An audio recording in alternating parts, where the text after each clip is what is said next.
I know that collective is going through it as well, because I just, my guides just flashed up a photograph or like an image of like a carousel on fire. Like, it's just like, when can we get off the fucking ride?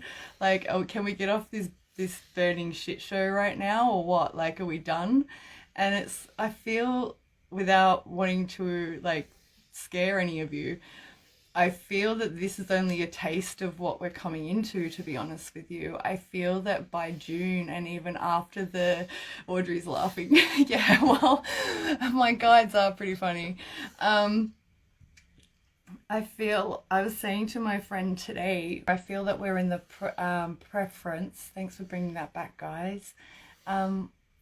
We're in the preface of something really big, and I honestly feel that it's going to be after we've seen Mercury come out of shadow. To be honest, I feel like that's going to be like an activation point and trigger point by degrees, right?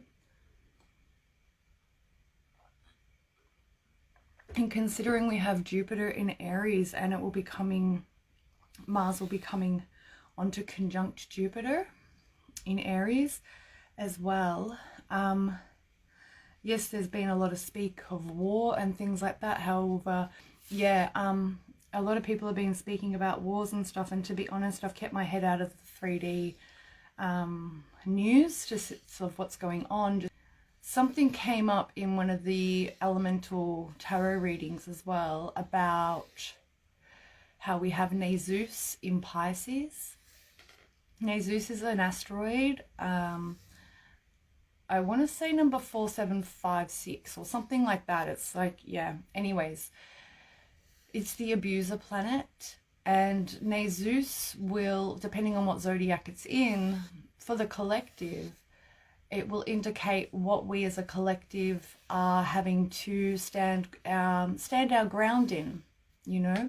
So right now, it being in Pisces, and we did have Jupiter conjunct it there for a while. I believe it's at 14 degrees of Pisces for some reason. I'm feeling 14, 15 degrees of Pisces. Nezus being in Pisces is all gaslighting, you know. So not only do we have the gaslighting that's going on because of Neptune in Pisces and all of that, but we've got Nezus there as well. So it's very much an attempt at control of what the collective believes. Okay, yeah, I'll just pull some cards for a general read. I feel like I'll ask what's coming in for the rest of Mercury retrograde. Like, what do we need to know as a collective for the rest of Mercury retrograde? And if you guys could drop your questions in the question box, then I'll start answering your questions. Alright, so we have the Hierophant. So what was I just talking about? Belief systems and everything like that. This is, for those who have just jumped on, this is for what we need to know about the end of Mercury retrograde. And so Nezus in Pisces, and about beliefs and everything. We've just had the Hierophant come out. And then the second card out is the Wheel of Fortune. That's really beautiful, because the Wheel of Fortune, hey Rach, thanks for joining. So we've had the Hierophant and the Wheel of Fortune, and the Wheel of Fortune being a 10 is a completion of a cycle. However, the Wheel of Fortune really pertains to us similarly to the Justice card, which is number 11, the following card. It's like a turning of events. So whatever you put your focus in, whatever you put your energy in, the Wheel of Fortune ensures, pretty much, it is an insurance of, you know, where you feed your efforts and energies. And also what they're telling me right now as well, it's got to do with like, what are your, not gifts so much, but what are your talents, you know, like where you invest your energy. Yeah, so after that is the Three of Cups. And then underlying is the Temperance. This is, to me, telling me strength right now as well, guys, is like fortitude, like understand an inner stand in yourself that you are your own guru, and this too shall pass, you know, quote unquote. Rachel asks, when will I stop hurting? My love, I'm sorry. I don't know the answer. I can't give you the answer to that. And no one can, you know. I have to write it out for what it is. And, you know, it comes in peaks and troughs. Yeah? Like, we'll write it out, we'll come good for like a day or so, and then we get plummeted back into it again. And that's all part of the healing process. Yeah, think of it when you're a surfer. When you surf, you know, and you get dunked by a wave in the barrel, sometimes there's a double barrel wave. Yeah, and so you'll be swept down in the wave and you'll come almost up to the surface, but because it's a double barrel, you get taken down again. Well, you can only go through so many double barrels before you run out of air, right? So the universe allows us to come up and breach the surface. By breaching the surface, we really allow ourselves to integrate all the wisdom that we learned whilst in the double barrel, whilst we've been in the washing machine, you know, releasing, exiling, banishing, and then recalling energies, 100%. Yeah. Yeah, Rachel, my love, like, I know being patient isn't helpful advice, but you have to be patient with yourself. Like, that's how deep you're going right now. So just back to this mini read for the end of the Mercury retrograde. Yes, the balancing of the energies, right? It's also the temperance is tempering the fire and the earth elements with the spirit, okay? Like the spirit of our guides. This is an angel after all, okay? So and I just got covered in chills then. Thank you so much, guys. So, you know, focus on that which you want to create, especially because the Wheel of Fortune is going into the Three of Cups. Yeah? And remember that there's always higher wisdom to be obtained. But sometimes that higher wisdom comes from within yourself, not the external. And Mercury retrogrades can have us feeling, like I used the surfing and the double barrel wave analogy, like Mercury retrogrades can have some of us feeling like we're in a washing machine, yeah, and we're scrambling for a life preserver on the external, when really the only life preserver that we really have is our hearts. We have to be in our heart space. We go into our heart space for protection. We go into our heart space for centering and grounding.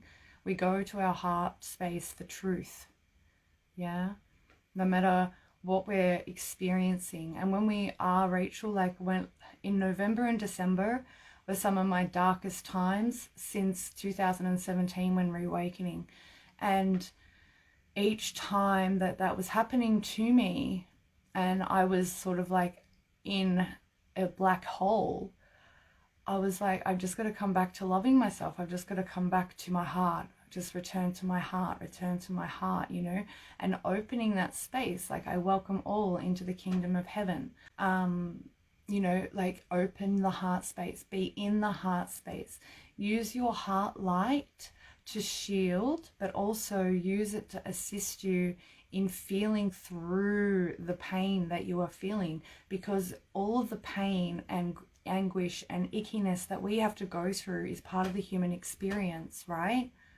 So there's no way around it but other than to be in it, and not to submerge ourselves in it so much that we become paralyzed and can't move forward, but submerge ourselves in it long enough in brief stays intermittently so that we can acknowledge what needs to come up and out.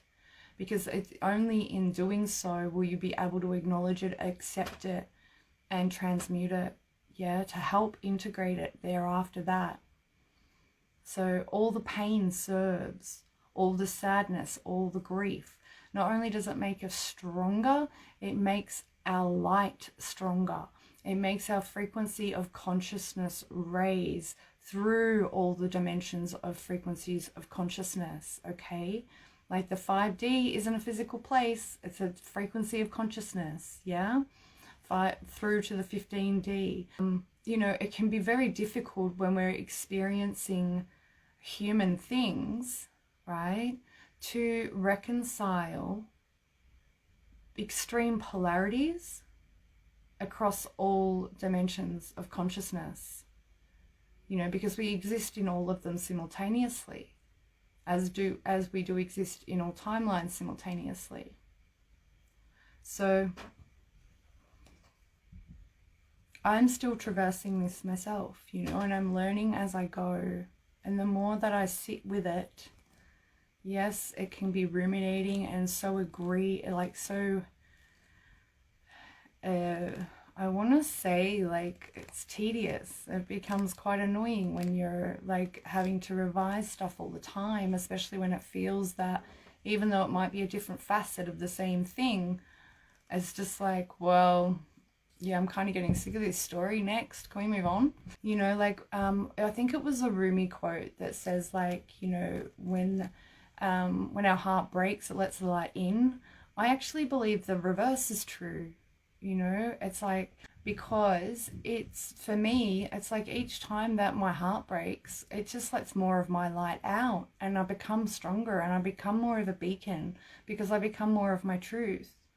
And it's, you know, it's not an easy journey by any stretch of the imagination. You have to give yourself space to breathe. You can't be in the double barrel after the double barrel after the double barrel of the surf. You know, you have to come up, and that even the surf, even the ocean in herself, you know, I've never experienced 2 double barrels in a row, you know, like even the ocean doesn't do that. So why would the universe? Yeah, that's why you're allowed to come up and breach, get some air, share, write, and express what you were revealed and what came through whilst you were in that double barrel. Yeah, so please do a lot of writing, yeah, to help get it out. What we need to know for the rest of the Mercury retrograde, because I feel like after the shadow is when it's really going to kick off, and we're going to have, it's going to be like an activation point for some reason, I feel. I don't know why, I haven't looked at the charts that far ahead. I just feel that what we're experiencing now is like a taste of what's coming. So once you've gotten clear, if you haven't taken the initiative to clear everything out of your reality, physical, non-physical, emotional, metaphysical, somatic, or otherwise, the universe is going to assist you in doing so.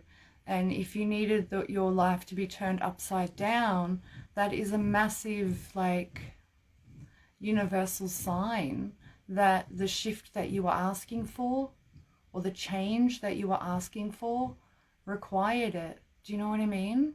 So that may sound really very harsh. However, sometimes when we refuse to listen to the little nudges of the universe, that's when they throttle us. We get throttled. And it's like, wake up and pay attention, you know? So I know that you have the strength to ride it through, because you wouldn't be here if you didn't. Yeah? I know that you can do it.